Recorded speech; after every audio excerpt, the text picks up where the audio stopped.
Catherine Bernardo, nagbabago na ang pagtingin kay Daniel Padilla. Yes, tama lamang naman na ipagpatuloy.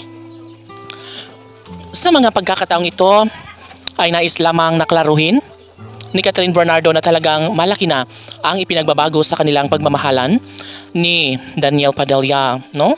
Unti-unti na ang binubura sa isipan ni Daniel Padilla, ni Catherine Bernardo si Daniel Padilla.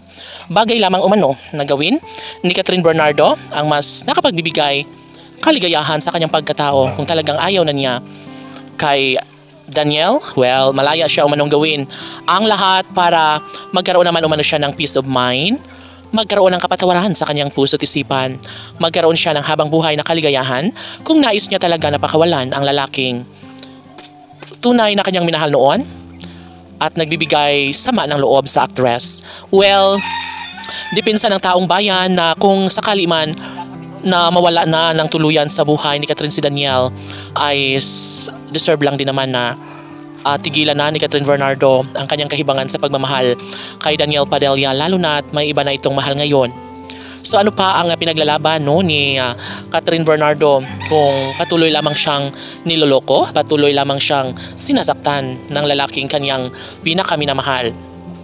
Of course, mangyayari ang lahat sa kanilang pagmamahalan kung habang buhay na ilalaan ni Catherine Bernardo ang panahon, at syempre masasayang lang din naman talaga ang lahat kung patuloy na ipipilit ni Catherine Bernardo ang kanyang maling pag-ibig kay Daniel Padilla.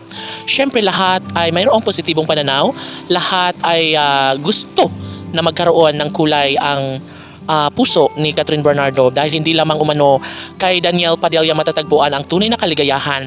Bagamat nahihirapan na makamove on ang pretty girl na si Catherine Bernardo, ay naniniwala ang lahat na kayang-kaya na lusutan ni Catherine Bernardo ang lahat daan tungo para siya ay magtagumpay na mahanap niya rin ang lalaking tunay na sa kanya ay magmamahal at sasamahan siya hanggang dulo.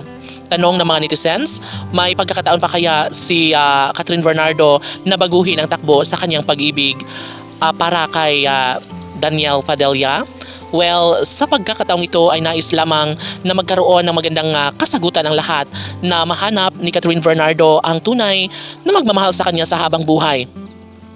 Diritsahang inamin ang pag-ibig na talaga nga namang kailangan na maibahagi sa taong bayan. Siyempre, laging sinasabi ni Catherine Bernardo na hindi na siya babalik pa sa nakaraan niyang magulong pag-ibig kay Daniel Padilla. Laban!